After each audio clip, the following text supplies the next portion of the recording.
a nossa terceira aula. Nesta aula iremos conhecer um pouco mais sobre a história do Reiki. É muito importante a gente ter isso na mente, ter essa história como importante no processo de conhecimento do Reiki, no processo de se conectar com o Reiki, com a sua história. O Reiki foi criado pelo fundador Mikao Usui Sensei.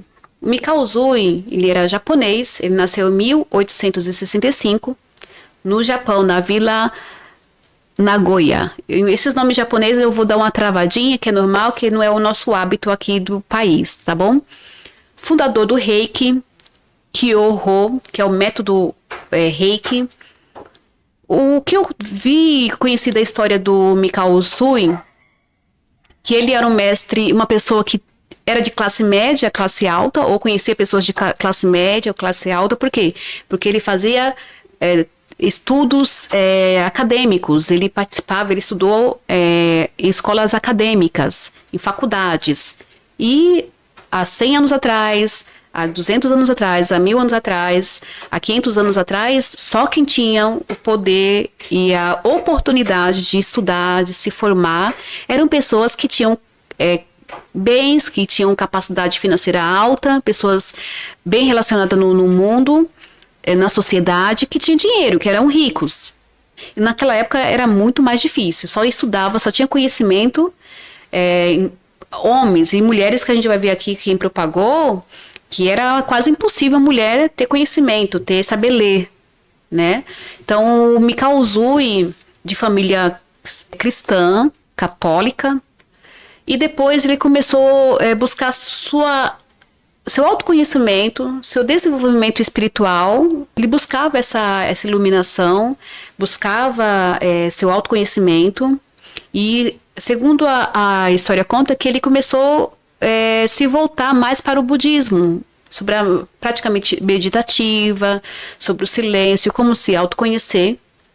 Então ele resolveu buscar a sua iluminação fazendo um jejum. Por isso que a importância, um dos motivos da importância do jejum, da limpeza energética, é por causa do Mikao Usui, do criador. O Reiki tem essa prática de limpeza energética que eu já estou falando antes, né? Mas porque está aqui, eu preciso explicar. O Reiki é como processo. Precisa-se ter os 21 dias, porque vem essa prática do próprio criador, e é um método que está dentro da formação, está dentro do método. É importante seguir, senão foge do método do Reiki. Então ele criou o método através de estar 21 dias jejuando, em praticamente de meditação, no Monte Kurama, em Kyoto, na antiga capital do Japão. E após 21 dias, ontem, no 21º dia, ele recebeu, né, uma iluminação de símbolos. Recebeu aquilo, ele parou de fazer sua meditação de 21 dias, seu jejum, e aí ele foi se hospedar em um local próximo ao Monte Kurama, e neste local próximo, essa hospedagem, pediu o que comer. E lá, o dono do local comentou que tinha uma pessoa, né, a sua mulher, que estava doente. Então, o Mikao Usui pediu permissão para ajudá-la. E aí, nesse momento, que ele fez a imposição de mãos, utilizando aí a simbologia, toda a energia do universo, a mulher ficou sã. Então, ele ficou tão maravilhado daquele método, do que aconteceu ali na hora, que ele se sentiu capaz de compartilhar esse método para as pessoas. Então ele compartilhou para a sua família, abriu uma escola de Reiki, Usui Reiki Ryon. Enquanto viajava, ele chegou, antes de falecer, eu coloquei aqui faleceu, mas antes de falecer, ele chegou a criar a sua escola de Reiki. E na sua escola de Reiki veio o difusor. Ele passou a técnica, né, para o Hayashi.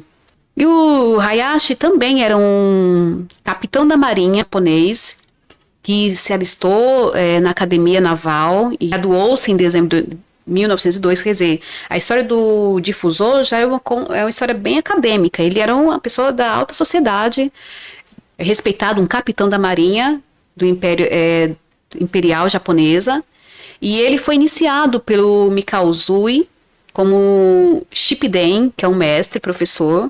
Em 1925, se aposentou na marinha e resolveu abrir sua clínica de Reiki, conhecida até hoje. Existe essa clínica até hoje, por Shinano Shon, em Tóquio.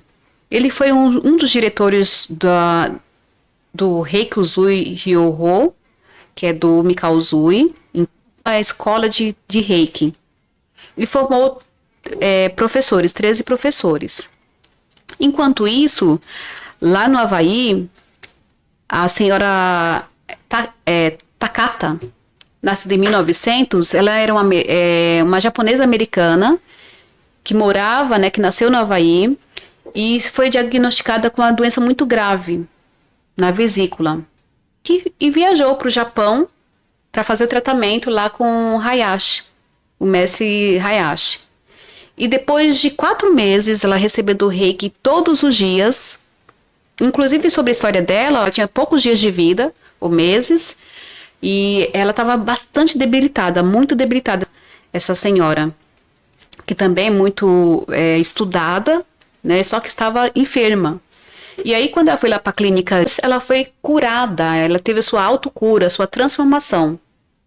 Então, ela também se iniciou como Reiki, como mestre Reiki, e voltou para o Havaí. E foi aí quando ela fundou o seu próprio consultório, sua própria escola de Reiki. Em 1938, iniciou o Shippuden, que é como mestre. Eles, naquela época, eles tinham um período aí de 1 ano a 2 anos para cada nível ou para se tornar mestres. Então, essa foi a história desses mestres incríveis que propagou. Eu não coloco aqui, mas no Brasil começou a ficar forte em 1980, se eu não me engano, lá no Rio de Janeiro, vários mestres que aprenderam fora, trouxe pra gente, o método Reiki, e hoje é uma das terapias mais procuradas no Brasil.